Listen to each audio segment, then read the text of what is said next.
Good Wednesday afternoon to you. Hope you're having a great day. Thanks for joining us on Sports4CLE. Plenty to talk about today. A little later in the show, Mac Robinson from 92.3 The Fan will be along. We'll talk a little Browns with him. We'll talk a little Cavs and a little Guardians, as well as the Cavs getting ready for a play-in or win game coming up against the winner of the Hawks and the Hornets on Friday.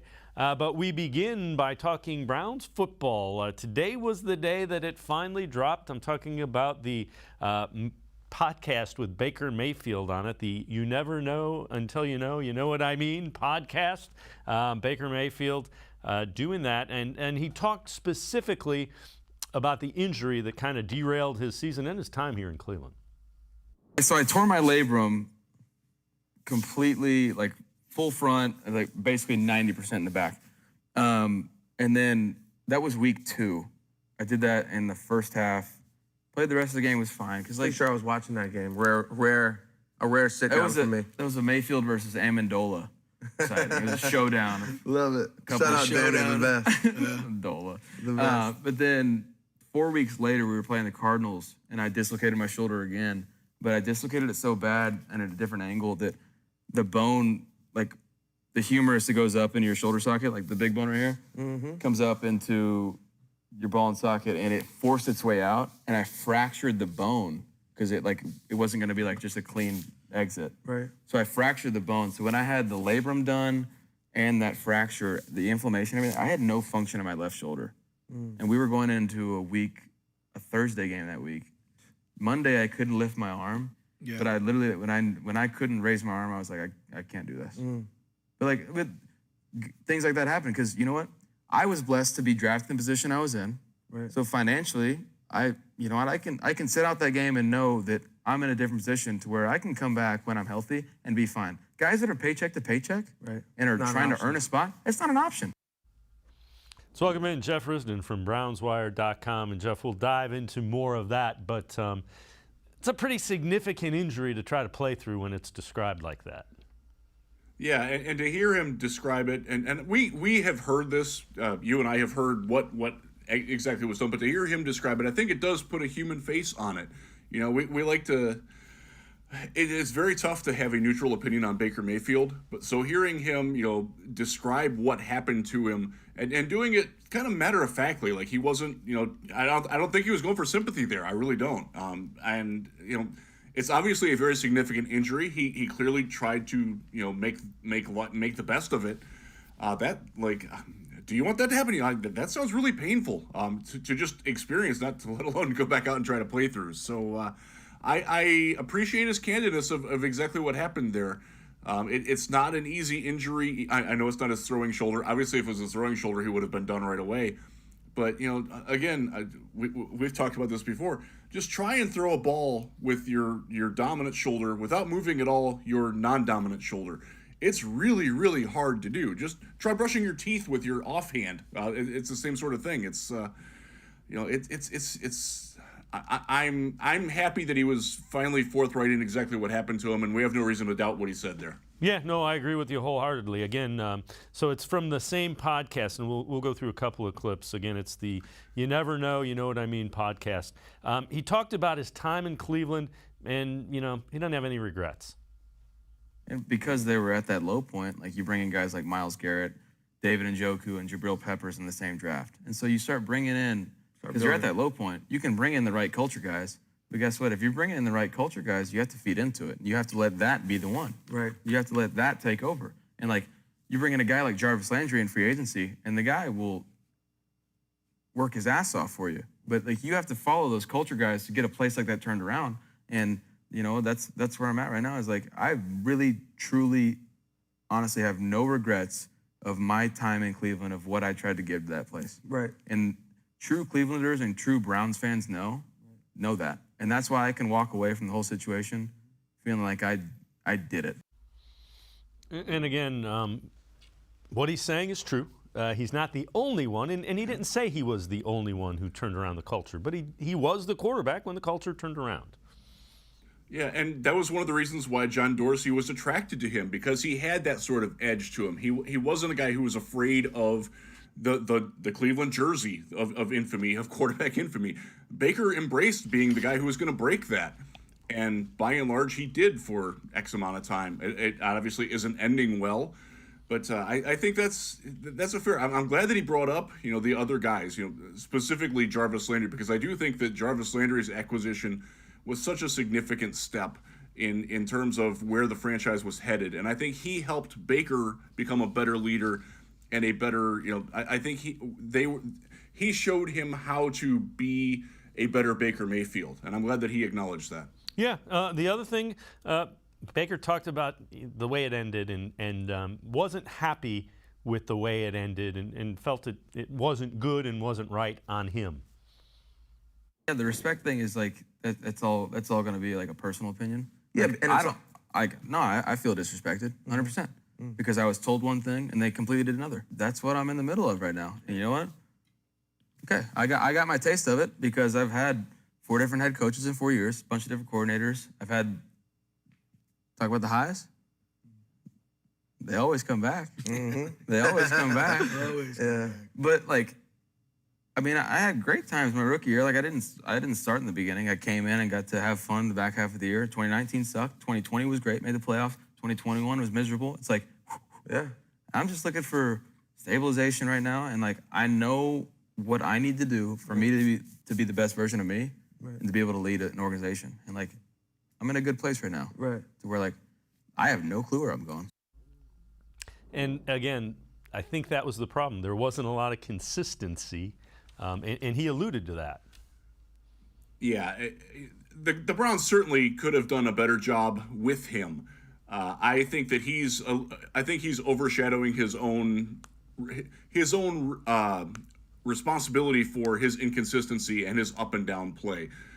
He didn't help that much either, and I think he needs to shoulder more of that responsibility. No pun intended with the shoulder there, But he's right. Like he did have constant change around him. It's an organization that's trying to figure out how to win, and they're going to make some mistakes along the way. There are going to be some bumps in the road. I don't think he handled those bumps in the road very well, and I don't think that the organization appreciated how he handled those bumps in the road, and that's one of the reasons why he's going to be gone. And to his last point, we would all love to know where you're going, Baker. I think all Browns fans feel that way too. I hope they find something soon. Well, and you mentioned that. So point blank, he was asked, where do you think you will end up next season? If this would have been about a week and a half ago, I would have said Indianapolis. Seattle. I mean, it'd probably be the most likely option. But even then, And where you're sitting, you don't give a fuck. I'm ready for the next chapter. Right. The next opportunity. Because the only one I'm guaranteed with the next spot is 1 year. Because I have 1 more year of a guaranteed contract. So I have 1 year wherever I go, and it's my next interview. It's something to put on my resume for the next job. Whether it be I play that year wherever it's going to be and they extend me for longer, or if it's that year and then I get picked up somewhere else. I know I have this 1 year to do as much as I possibly can. And Jeff, we've talked about it. Lions don't make a lot of sense. Panthers, Seahawks, I would say keep an eye on the Falcons and maybe even the Colts because Matt Ryan is getting up there in age as well. And he brought that, and I'm glad you pointed that out because it is a 1 year deal. Matt Ryan sure looks like he might only have 1 year left. And if the Colts want to get their quarterback of the future, and now it's $18.9 million is a very expensive backup quarterback proposition. But if you're investing in the future and you believe in Baker Mayfield, look, they're not going to give up anything to get him, other than maybe a conditional pick, and that's gonna rub a lot of us in Browns land the wrong way. But that does make some sense. Seattle obviously makes the most sense. I think even the biggest Drew Lock fans would struggle to insist that he's a better quarterback option than Baker Mayfield is. Again, right now, most of Cleveland with Baker Mayfield forgets the great rookie year, the NFL record for touchdown passes as a rookie. They forget the playoff win in Pittsburgh with this head coach in a basement. They forget a lot of the good times, and we're only focused on the bad times. NFL teams are going to look at that whole balance and think, you know what? Is Baker Mayfield a better long-term investment for me than than Malik Willis, than Kenny Pickett, than Desmond Ridder. I'm sure there are going to be general managers out there who say, yes, he is, and he will get somewhere. It's just a question of, the timetable and the exact location is still, with the draft coming up in 2 weeks, it's very much up in the air. If I'm a team right now that needs a quarterback, I'm waiting until after the draft before I make a move. So I think the Browns are going to be sitting with Baker for a little while, at least a couple more weeks, and then see how the dust shakes out after that, see how it settles. Jeff Risdon from BrownsWire.com and I are going to step aside, take a quick time out. Other side of the break, we head to the voicemail of Truth and Reason. Big shot. It's about Baker Mayfield. We'll also take a look at 3 reasons why Baker Mayfield's time here in Cleveland didn't work out. Sports4CLE will be right back. Stay with us. Come back to go forward. Back to learning new things. Back to pursuing your dreams. Tri-C has flexible learning options to fit your life. And every year, more than 1,000 local companies provide Tri-C students with real-world learning. The right education can boost your lifetime earning power by hundreds of thousands of dollars. Start now with a college education you can afford. Tri-C, where futures begin. When it comes to selling you a mattress, most retailers are handing you a long line of extra steps that drive up costs and create confusion. At the Original Mattress Factory, we simplify the mattress shopping experience by building mattresses and box springs in our own local factories and selling them direct to you. It's short, sweet, and simply makes sense. So experience more than just a mattress store. Experience an original, the Original Mattress Factory.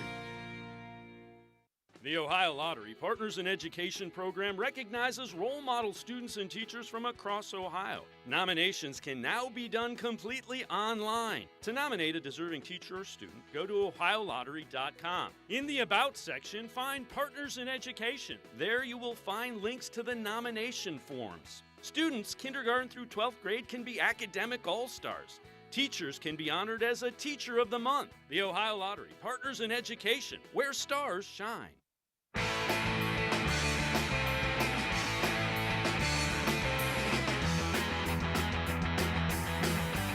We continue talking Browns with Jeff Risdon of BrownsWire.com. Time to head to the voicemail of Truth and Reason.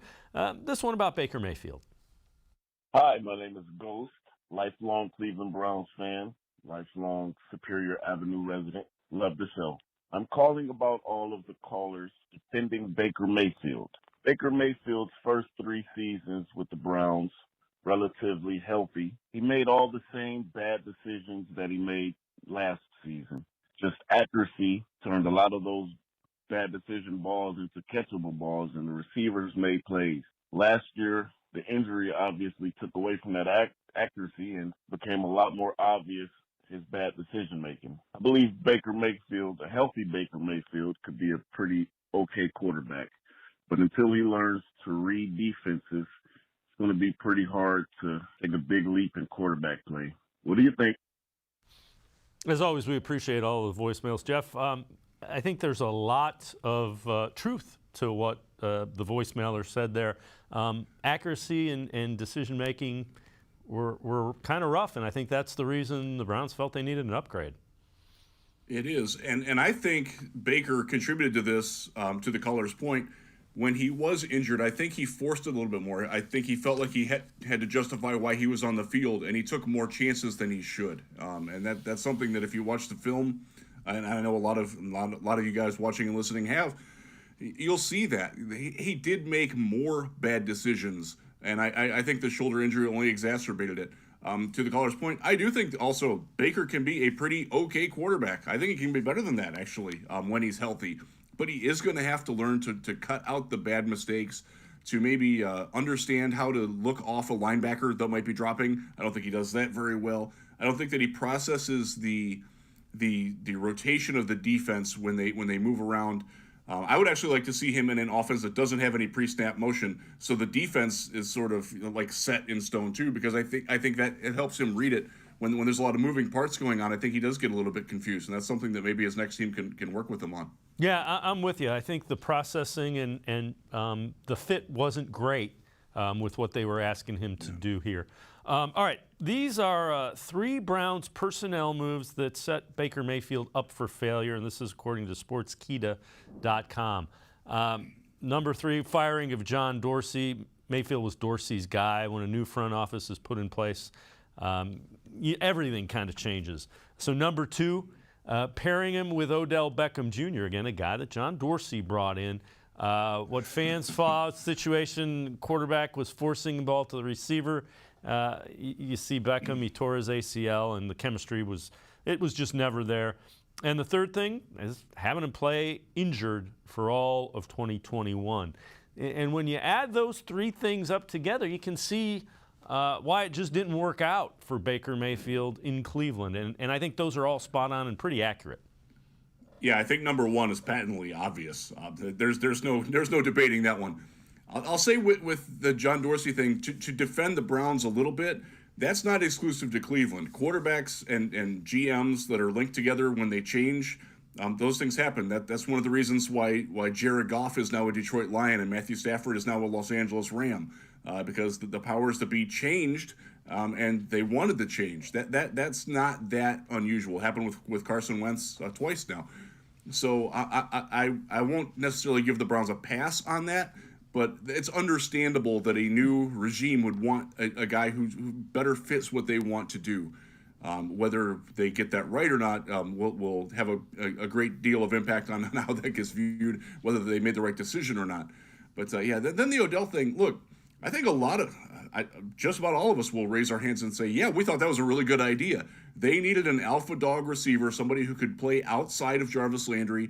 The Jarvis Landry connection with him was certainly a very easy selling point. I know I made it time and again for Browns Wire and on numerous radio and TV shows.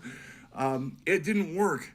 I'm not going to fault the Browns for that one either, because on paper it made a whole lot of sense. It just didn't work, and some of that's on Baker, a lot of that's probably on OBJ himself, but some of it's also on the coaching staff for not making accommodations to the 2 very headstrong people that they brought together, and probably should have known that maybe they were a little bit of oil and water mixing there.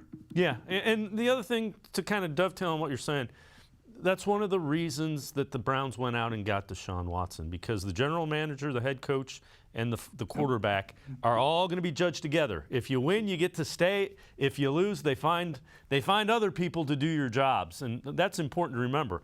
Along those topics, your thoughts on Watson, Brissett, and Josh Dobbs, and just it looks like they all have the same type of skill sets at various levels, and it speaks to me that the Browns kind of saw, we got to be able to run the same offense no matter who we have in at quarterback. And that's a fundamental decision and a choice, and not all teams make that. Some teams want to have a backup that offers something very different, so you can present a different look if you want, especially if you don't have a established quarterback. That's been a path that a lot of teams have taken. The Browns clearly want a quarterback who can create with his legs, but wins primarily from the pocket. That's what all 3 of those guys do. Brissett, he's a pocket passer by nature. He does have some athleticism. I actually like him when he doesn't use it as much. And then Josh Dobbs comes in. Josh Dobbs is a guy, look, I liked him a lot at Tennessee, and I am a sucker for dudes that are really smart off the field, and Josh Dobbs is really, really smart off the field. He's a literal rocket scientist. So, do I think that he's going to ever play? Probably not, but I appreciate the fact that he can come in, and if Deshaun isn't able to practice, you can have 2 quarterbacks that can run the same offense in practice and work on things with your receivers, with your running backs, with the spacing. You couldn't ask Case Keenum to do those things. You couldn't ask Kyle Lauletta to do the same things that Baker Mayfield did. So this is a smart choice, and it's also the way that the NFL is going. The days of stand in the pocket and try to deliver with bodies flying around you, those guys. Phillip Rivers isn't around anymore. That's one of the reasons why Carson Strong isn't going to get drafted very high this year, even though he's very good at that type of thing. You have to be able to create and adapt and move around, and all 3 of the guys that they have now can do that. It's not what they primarily do, but the fact that they can do it, I think, is something that's, I think we as Browns fans are going to appreciate the fact that, hey, you know what? It's 3rd and 8. and they bring some pressure, and Deshaun can go get you 12 yards. Jacoby can get you 10 yards. Josh Dobbs, if he ever has to play, can get you 10 yards with his legs. And that's something that the defense is going to have to account for. And then you base off that's going to keep the safety honest. The safety might cheat up a little bit. Now you got the deep shot. That's modern football. And the Browns are moving towards being a more modern football team. And those are things that Baker Mayfield, he couldn't do, not consistently anyways. Yeah, and the other thing about it is your offensive line blocks the same way when your quarterback has the same skill set. That's another kind of underrated advantage to what the Browns are doing. Jeff Risdon and I are going to step aside, take a quick timeout. Other side of the break, we head back to the voicemail of Truth and Reason. We start to take a look at the draft, what the Browns might do at 44. Sports4CLE will be right back. Stay with us. When it comes to selling you a mattress, most retailers are handing you a long line of extra steps that drive up costs and create confusion. At the Original Mattress Factory, we simplify the mattress shopping experience by building mattresses and box springs in our own local factories and selling them direct to you. It's short, sweet, and simply makes sense. So experience more than just the mattress store. Experience an original, the Original Mattress Factory. The Ohio Lottery Partners in Education program recognizes role model students and teachers from across Ohio. Nominations can now be done completely online. To nominate a deserving teacher or student, go to OhioLottery.com. In the About section, find Partners in Education. There you will find links to the nomination forms. Students kindergarten through 12th grade can be academic all-stars. Teachers can be honored as a Teacher of the Month. The Ohio Lottery Partners in Education, where stars shine.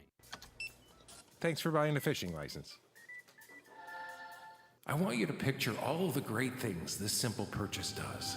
Like building public boat ramps, keeping local waters clean, and maintaining a healthy fish population. What's Mom doing? When you buy a fishing license, you do a lot. Every dollar protects and maintains your local waterways for future generations to enjoy. Visit takemefishing.org.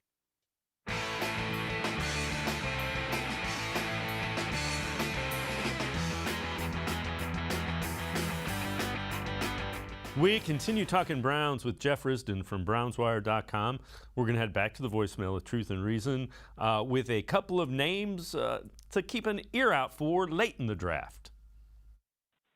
Hi, Dave. Longtime Browns fan. Bob here. I got 2 late-round picks for the Browns. Smoke Monday, safety Auburn. Bo Melton, wide receiver or Rutgers. Let me know what you think about it. Thanks for your time. Bye. All right, as always, appreciate all of the voicemails. Jeff Risdon, I will defer to you. Smoke Monday, great name, and Bo Melton. What do you think, and how do they fit with the Browns? Yeah, Smoke Monday is a guy, he's going to let you know that he's on the field. He is a big-time hitter. He's going to come up. He's going to smack you in the mouth. He's not the greatest in coverage, but if you're looking for an enforcer type of safety who can do it in the context of the defense, that's your guy. That's one of the reasons why he's going to be a 6th or a 7th round pick. Pretty good athlete, too, and can help you on special teams. Tell you what, with Bo Melton, there were actually teams at the Combine who thought that he might convert to running back. He's got that kind of a build and that kind of a skill set with the ball in his hands. At worst, he's your top return option, and that's something that the Browns probably have to look at. I know Felton is there, and you can be happy with Demetric Felton, but if you're looking for another guy who's got a little bit more size and a little bit more polished receiving skills, a guy like Bo Melton makes a lot of sense too. I like him a lot. He's going to go later than what I would take him. Let's put it that way. Yeah, and the Browns also signed Jakeem Grant, so that's another one with the. I forget about that. Everybody overlooks him. That's a guy that's sneaky. I don't know why I do that. I've done that 3 times now. I got to learn that he's on the team, and he should be penciled in as your starting return man. And he's also a sneaky 3rd or 4th receiver too, because he can get it and go. Wide receivers. Yes, he can. Who are some names that you like that could be there at 44 for the Browns? I'm going to turn to the MAC as a MAC graduate. I'm from Ohio. We don't have anybody other than our backup quarterback who's going to be a good tight end in the league, Armani Rogers. I like him late, by the way. Sky Moore out of Western Michigan is a guy that I've seen play in person.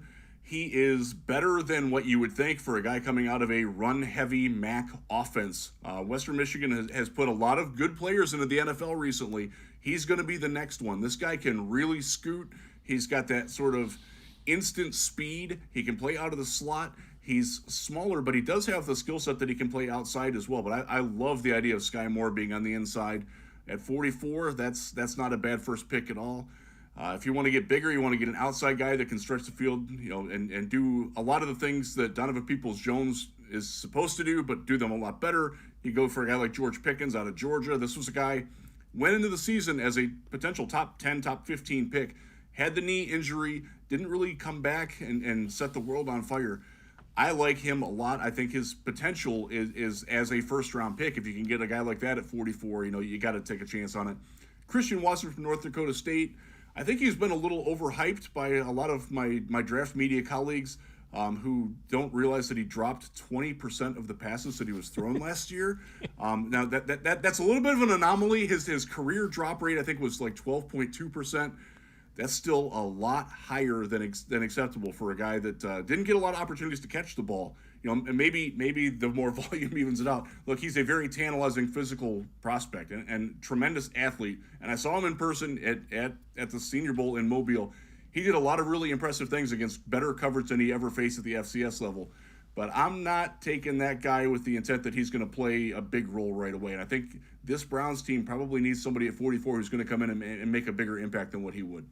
I also don't think he's going to be there because I think the Green Bay Packers are drafting him in the first round. I gotcha. And we'll get to that in a minute. So this is an interesting draft comp by ESPN, a guy that's been linked to the Browns probably closer to the third round as opposed to the second, Alec Pierce, and they say Jordy Nelson. If you're telling me you can get a Jordy Nelson in the third round, sign me up. And again, this is Mel Kiper, so it's a well-respected guy. You see the 4.41 and the 40 in the vertical jump, 40.5 inches. Do you see the comp to Jordy Nelson, and do you think that fits into what the Browns would be looking for? Yeah, I can see that, actually. Nelson was a guy that when he came out of Kansas State, I don't think people had watched a great deal of Kansas State football, and why would you? But he's a high school 200-meter track champion, and that immediate speed isn't quite there. But, man, he can really take off, from yards 10 to 50. And he did that for years and years very well for Green Bay. Pierce is the same kind of guy. Career average per catch over 17 yards, and it was consistent throughout his entire career. Now, a lot of that is the fact that he was working with the same quarterback over the same time, Desmond Ridder, who's a pretty good quarterback prospect. But, yeah, he works that 15 to 30 yards down the field as well as any receiver in this draft. He's polished. He can go up and make a contested catch. He understands how to position his body, make himself a bigger target. All the things that Jordy Nelson did very well. And I will say that Jordy was probably a little bit more dynamic after the catch, but he was that for a lot of people. That's not a slight on Alec Pierce at all. That's a good player. Yeah, and that's something Watson kind of excels in as well, the deep and intermediate. All right, so Mel Kiper Jr. Released a mock draft. He had seven wide receivers going in the first round, and you mentioned Watson, and it was at the back end of it. So he had the Browns selecting defensive tackle Travis Jones at 44, with both Pickens and Sky Moore still on the board. Can you see that? Yeah, I like that, actually. I like Travis Jones a lot. He's in my top 30 overall players. So if you can tell me that you're going to – I think defensive tackle is probably the biggest need on the team, even with what – look, Amari Cooper is in town. I'm not sure that everybody's got it sunk in yet how good he is and how much he's going to get used. You don't need a number one receiver. You need a number two receiver. If you can get me a number one defensive tackle, a guy who's going to get you 5.5 sacks, give you really good run defense on the way to doing that in the middle of the defense and make Myles Garrett better and whoever winds up on the other side, whether it's Jadeveon Clowney or player X out there better, yeah, it makes Chase Winovich a better player. Give me that. And I would be ecstatic if Travis Jones was the pick at 44. I won't even hide my enthusiasm for that one. That would probably be about the best thing that they can realistically expect to get.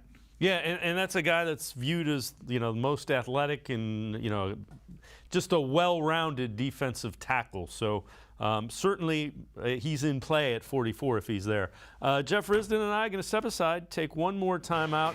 On the other side of the break, we head back to the voicemail of Truth and Reason. This one about some trade questions. Sports4CLE will be right back. Stay with us. Come back to Go Forward. Back to learning new things. back to pursuing your dreams. Tri-C has flexible learning options to fit your life. And every year, more than 1,000 local companies provide Tri-C students with real-world learning. The right education can boost your lifetime earning power by hundreds of thousands of dollars. Start now with a college education you can afford. Tri-C, where futures begin. When it comes to selling you a mattress, most retailers are handing you a long line of extra steps that drive up costs and create confusion. At the Original Mattress Factory, we simplify the mattress shopping experience by building mattresses and box springs in our own local factories and selling them direct to you. It's short, sweet, and simply makes sense. So experience more than just the mattress store. Experience an original, the Original Mattress Factory. The Ohio Lottery Partners in Education program recognizes role model students and teachers from across Ohio. Nominations can now be done completely online. To nominate a deserving teacher or student, go to ohiolottery.com. In the About section, find Partners in Education. There you will find links to the nomination forms. Students kindergarten through 12th grade can be academic all-stars. Teachers can be honored as a Teacher of the Month. The Ohio Lottery Partners in Education, where stars shine.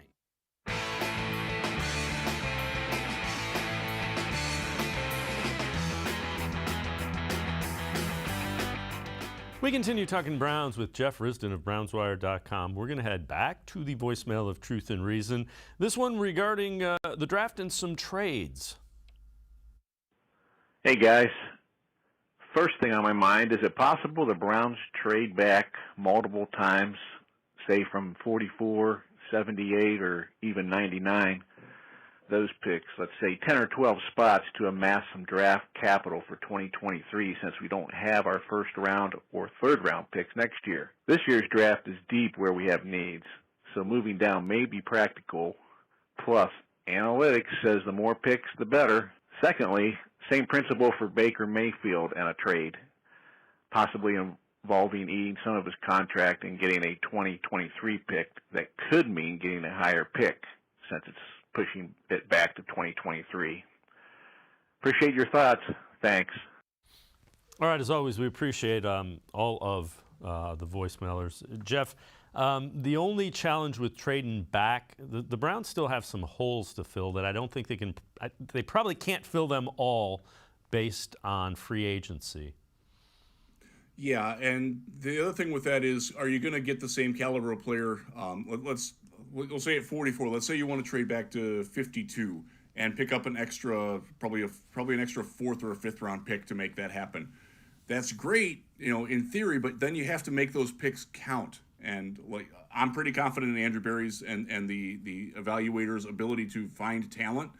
But at the same time, then you're putting a little bit more pressure on guys that are a little bit lower regarded in the draft. Now maybe the Browns see them differently. That's the fun of the draft. That's one of the reasons why we love the draft, because it is such a crapshoot, and one team's gold is another team's fool's gold. But I like the idea of trading out or trading back and getting the picks for next year, because one of the things that we've seen, and we saw it last year with the Derek Barnes trade, where the Lions traded with the Browns the extra fourth round pick to get Derek Barnes and move up. The next year's pick is always one round more valuable than the pick in the round that you're in. So if you can trade the fourth round pick this year for a third round pick next year, heck yeah, man, go ahead and do that, because you can find a player who off the street who will be the equivalent of your third or fourth round rookie this year. It might not be the long term thing; it might be just a short term plug in. But now you've got better assets for next year, and you're hopeful that you will be able to use those at that time, and that gives you also. It defers the cost a little bit, gives you a little bit more cost control over the immediate time. I like that idea a lot. And I wouldn't do it at 44, but with the third round picks, I wouldn't be opposed at all to selling off, especially the top third round pick. If somebody's going to give me a second next year and maybe a fifth or a sixth this year, yeah, give me that. I'd run to the bank with that. The other thing is the Browns do have another compensatory pick next year, third round, for the minority hiring that went on with the Vikings and the general manager, just as housekeeping there. All right, so take a look at this. David Njoku A guy that, the Browns are looking to extend and get that long-term deal after he signed the franchise tag. Getting after it. Looks like a little bit of the beach work out there. I'm expecting some waves and some sand, but it's good to see. Good to see that Njoku getting after it. And this is a guy that I hope that they unlock the potential there, because he sure seems like a matchup problem for defense to me. I mean, man, if I looked like that, my wife would never allow me to wear a shirt. He's a phenomenal physical specimen, and he's got a future as a fitness model when he's done with all this football thing. But the football thing is going pretty well for him right now. I am with you. I like the chances that he's going to have a big season. We kind of forget about him as a wide receiving option because he is technically a tight end, and he's gotten a lot better at playing the other parts of tight end aside from receiving. His downfield blocking has become fantastic. But he is a real weapon, and I hope that they're more willing to use him as that type of a weapon. He's not that dissimilar from guys that Deshaun has had some success with going back to college. The big-bodied receivers who work the middle of the field really well and can take off after the catch. He had those guys at Clemson. He had a guy like that in DeAndre Hopkins in Houston and made him the best wide receiver in football. Obviously, that's a little ambitious for David Njoku, but this is a guy, he can be a really, really big asset, and I hope that they start using him more like that, because man, I'm not trying to tackle that guy. My goodness, Yeah. I don't have that kind of a pain tolerance. Yeah, and he's athletic enough that the seam route, if Watson's got the arm to do it. So. Yeah, you put a linebacker on him, it's over. You put a safety on him, he's going to beat you short, and he can do that. Yeah. Like, he's proven that he can do that. I really hope that he's a bigger dynamic, and I think getting rid of Austin Hooper is definite addition by subtraction that helps David Njoku a lot. We're going to head back to the voicemail of Truth and Reason. Like a little bit last show, somebody was questioning Kevin Stefanski and his offense. This is in response to that. Hello. I think this Kevin Stefanski slander is just, ridiculous. People don't look at the fact that he was calling plays last year for a broken quarterback that, mind you, was better than our backup. That's nothing against Case Keenum, but do we really, really think that our offense would have been any more successful with Case throwing 5-yard checkdowns all game? I mean, defenses would have done the same thing that they did to Baker. And that's what it was, is that defenses didn't fear Baker's decision-making. So they would stack the box, and then they'd dare him to throw it. And he couldn't beat him. And also, our run game was injured a good portion of the year. And then one more thing real quick. Mr. Mayfield called yesterday, and he referenced the 2017 Oklahoma Sooners offense. And I think that actually further solidifies the case that Baker wasn't meant to be our guy. That offense is completely different than anything Kevin Stefanski has in his mind. And then just look at the 3 quarterbacks we signed this year. We signed Deshaun Watson, Jacoby Brissett, and Josh Dobbs. Those guys are pretty much the same quarterback at 3 different levels of ability. They're all big-armed, and they're mobile guys that are smart with the football. Yeah, and I agree with most of what the caller said again. And again, for whatever reason, Baker Mayfield didn't get it done in the offense consistently enough for the Browns. Yeah, and just the general frustration. Look, you're going to be frustrated. This was a team that won a playoff game the year before. The arrow was pointing so high, and we all believed or wanted to believe that that was just the beginning. That it wasn't that what happened last year wasn't going to happen, wasn't a possibility. That's going to lead to some frustration, and there's going to be a lot of fingers pointed. Some of those are going to get pointed at Kevin Stefanski. I will say I think Kevin Stefanski could have done a better job of accommodating his offense and what he wants to what Baker Mayfield was really good at. Now, would Baker have made that work? I don't know, but I would have liked to have seen a little bit more of that. It was clear that it wasn't a good fit, and to the voicemail point there, if you go back and watch him when he was at Oklahoma, that's not at all what Kevin Stefanski wants from his quarterback. So that sort of makes it easier to understand why they're getting rid of him and why they're moving on and made the difficult decision that they did. But yeah, the hate that's on Stefanski, I will say they abandoned the run faster than they should have a lot, even with the injuries. Like Dearness Johnson, we've talked about it. Best number 3 running back in football. You've got assets like that. You should probably lean on those a little bit more. I think that also would have helped the offensive line when they were struggling a little bit. Just let them get their feet under it and ground and pound a little bit. I think Stefanski got away from his own core principles there, and I think he will learn from that. Let me say, I hope he learns from it, because we're all going to be better for it if that does happen. Jeff Risdon from BrownsWire.com. As always, Jeff, thanks so much for the time and the insight. Good stuff. Thanks. Go Cavs. All right, Jeff Risdon from BrownsWire.com. We will talk about the Cavs and the Guardians, but first, a little more Browns talk. Mac Robinson from 92.3 The Fan. Straight ahead. Stay with us on Sports4CLE.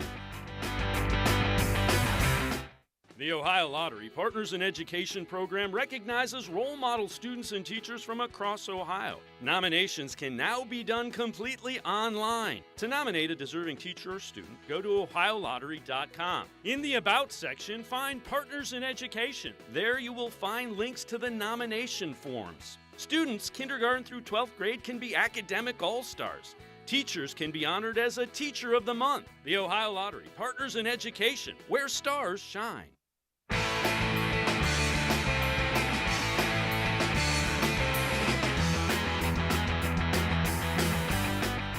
We continue talking Browns here on Sports4CLE. So where do the Browns rank in the AFC? That is the question that Kyle Brandt from Good Morning Football on NFL Network tackled. Here's Kyle Brandt. They have Deshaun Watson. They pay him the most in NFL history. The idea of this suspension from the league that could be coming, and I say could be coming. Let's just start the questions.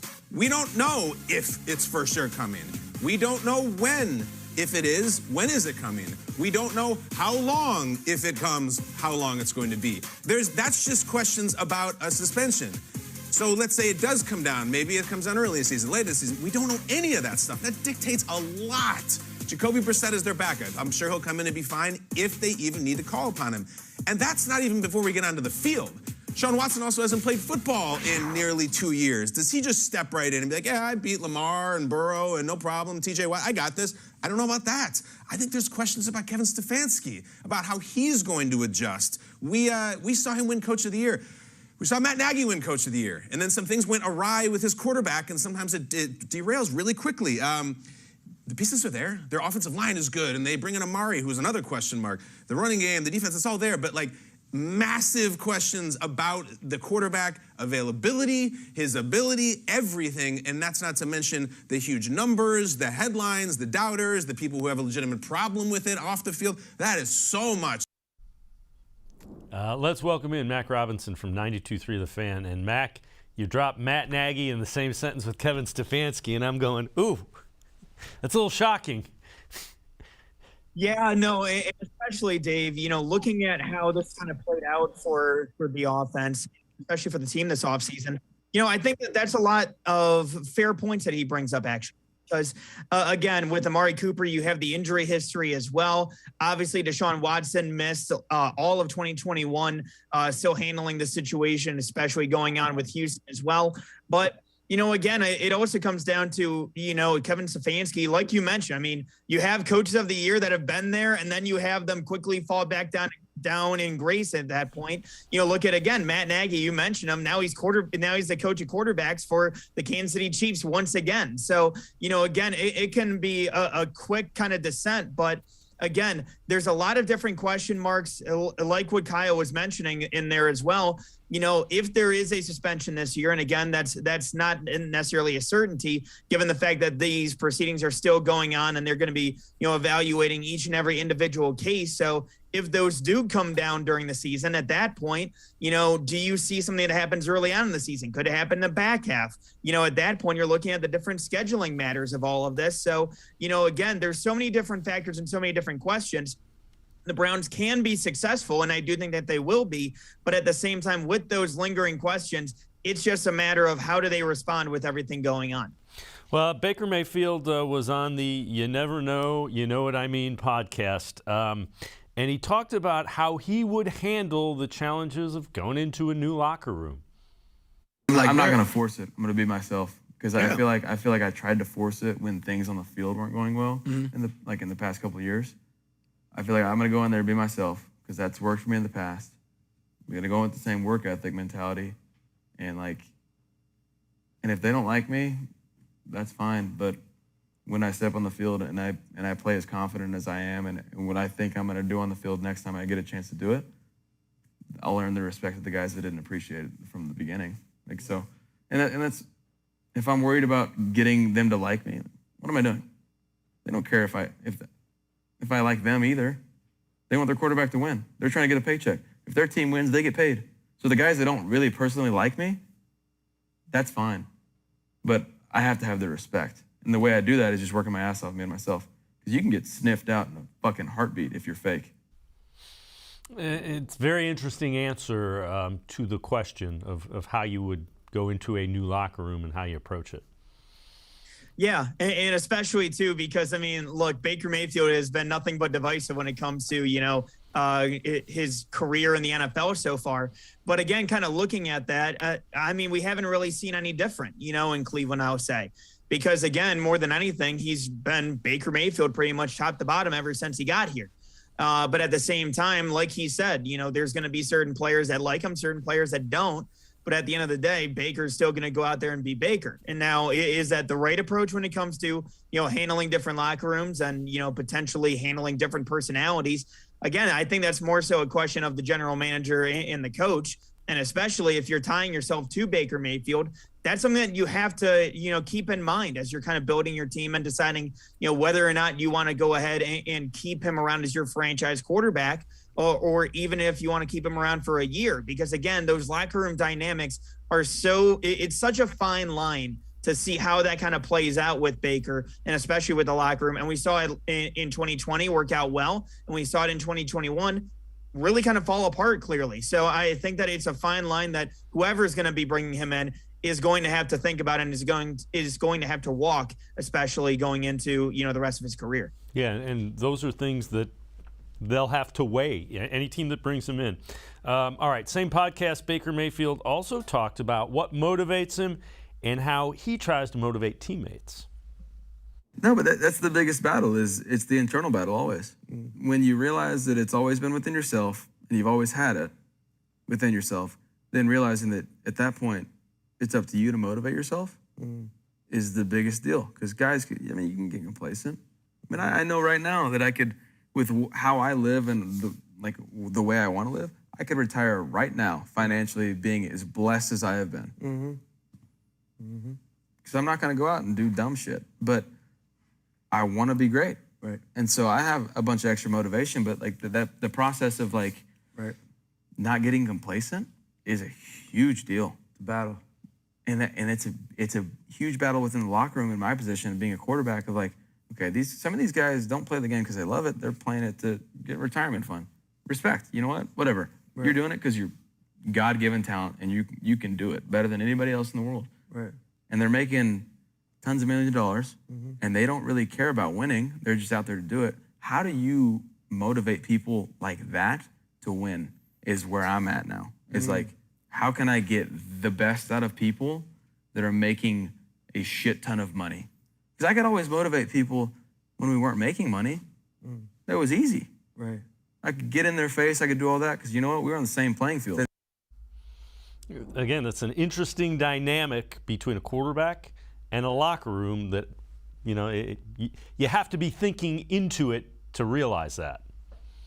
Yeah, and especially, too, thinking about the different personalities like I was mentioning before, because, again, it's different for every position. Because, again, you can be a wide receiver, you can be that alpha dog mentality, you can have that.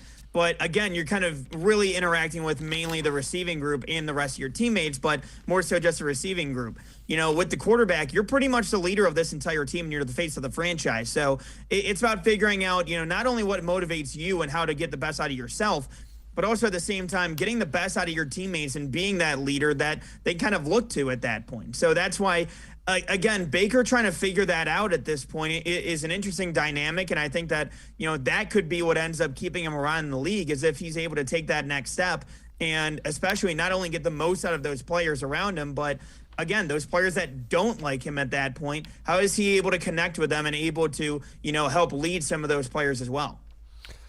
Mac Robinson from 92.3 The Fan and I going to step aside, take a quick time out. Other side of the break, we turn our attention to the Cavaliers getting ready for a must-win game on Friday or the season is over. We'll also take a look at one of the hot Guardians playing baseball for Cleveland. Sports4CLE will be right back. Stay with us. Come back to go forward. Back to learning new things. Back to pursuing your dreams. Tri-C has flexible learning options to fit your life. And every year, more than 1,000 local companies provide Tri-C students with real-world learning. The right education can boost your lifetime earning power by hundreds of thousands of dollars. Start now with a college education you can afford. Tri-C, where futures begin. When it comes to selling you a mattress, most retailers are handing you a line. A long line of extra steps that drive up costs and create confusion. At the Original Mattress Factory, we simplify the mattress shopping experience by building mattresses and box springs in our own local factories and selling them direct to you. It's short, sweet, and simply makes sense. So experience more than just a mattress store. Experience an original, the Original Mattress Factory. The Ohio Lottery Partners in Education program recognizes role model students and teachers from across Ohio. Nominations can now be done completely online. To nominate a deserving teacher or student, go to OhioLottery.com. In the About section, find Partners in Education. There you will find links to the nomination forms. Students kindergarten through 12th grade can be academic all-stars. Teachers can be honored as a Teacher of the Month. The Ohio Lottery Partners in Education, where stars shine.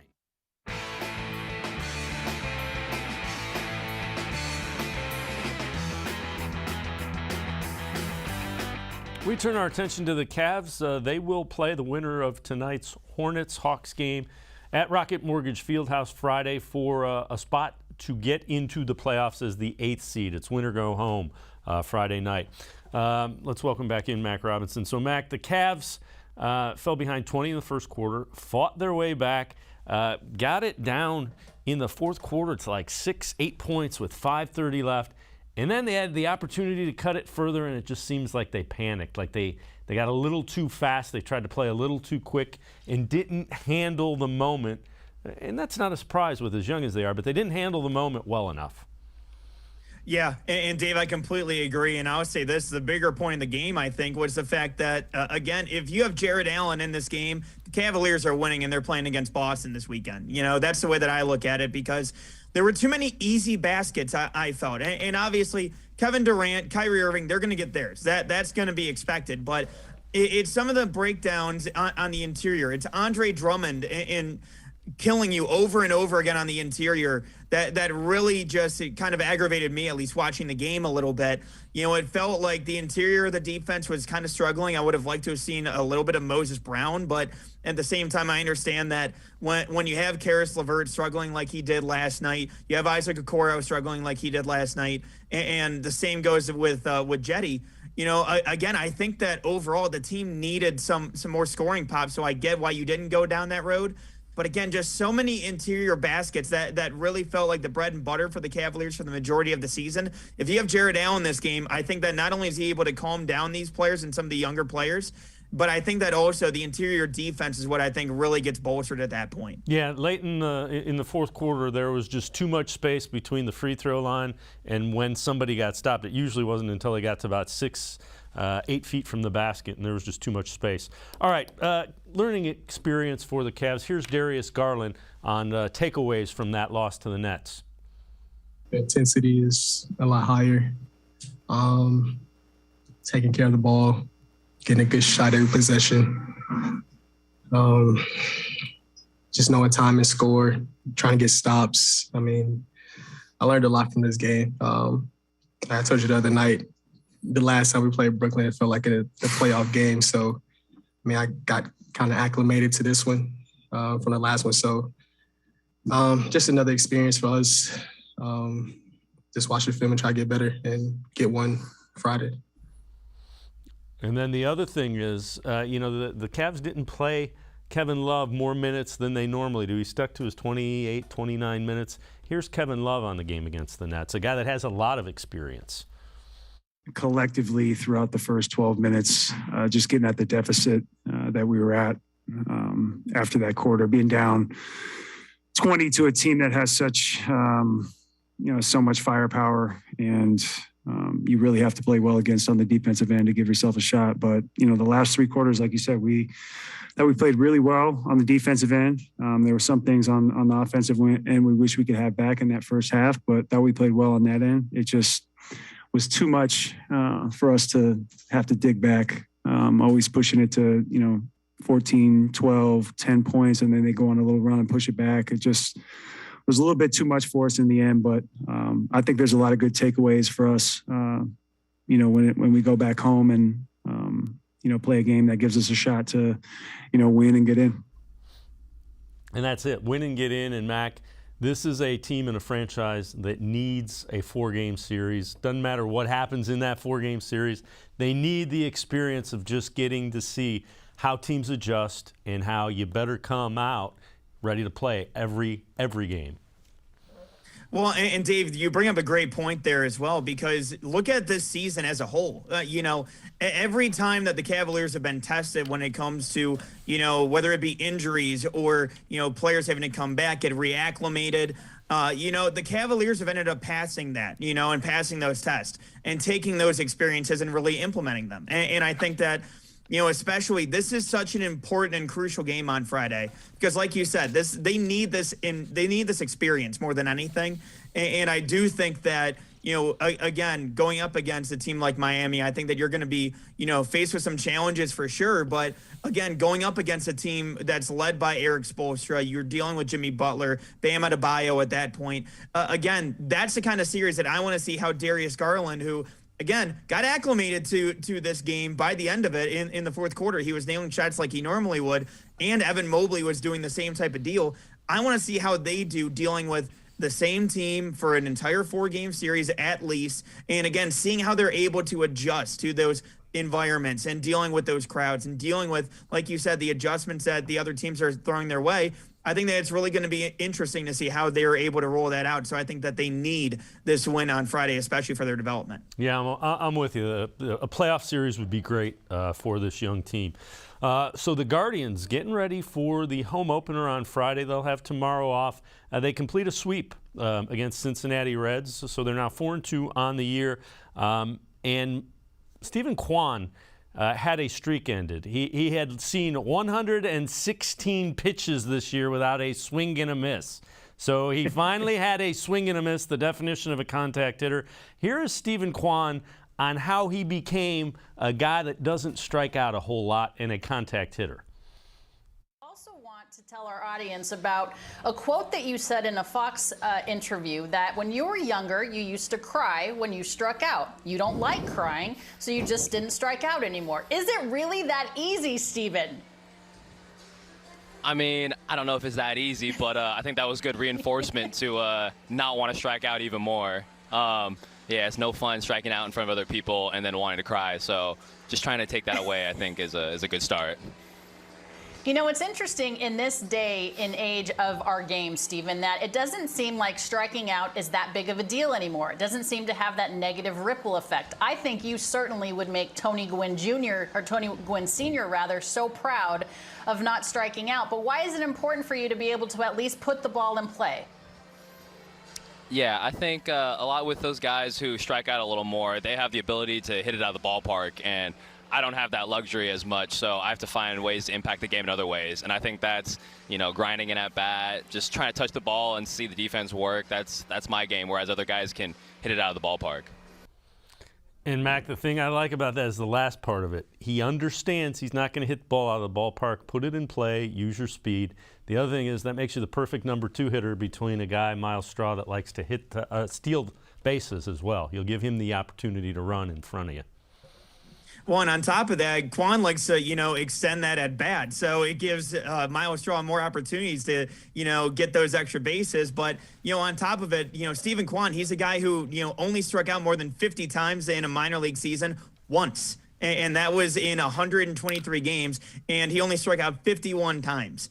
And so, I joked about it on Twitter earlier today. I think if he keeps this up, we need to change the stat line to Quan base percentage at this point because, he's been doing phenomenally. And like you said, fitting in between Straw and between Jose Ramirez in that 3-hole, I think is a perfect spot for him. And really, I've been, really impressed by his poise. At least starting out this season, again, for somebody who's getting acclimated to the big leagues, normally you see a little bit of a barrier, a little bit of an adjustment period when it comes to the major league level. But for him, it's been cool, calm, collected. And for him, again, just playing phenomenally so far. I'm excited to see how it plays out with him, man, because, again, I think that he's locked down one of those outfield spots already when we're talking about this young season. Yeah, and he'll have some rough patches. All young hitters do. Teams will adjust. Let's see if he can adjust. Mac Robinson, 92.3 The Fan, is always great stuff. Appreciate it, Mac. Thanks very much.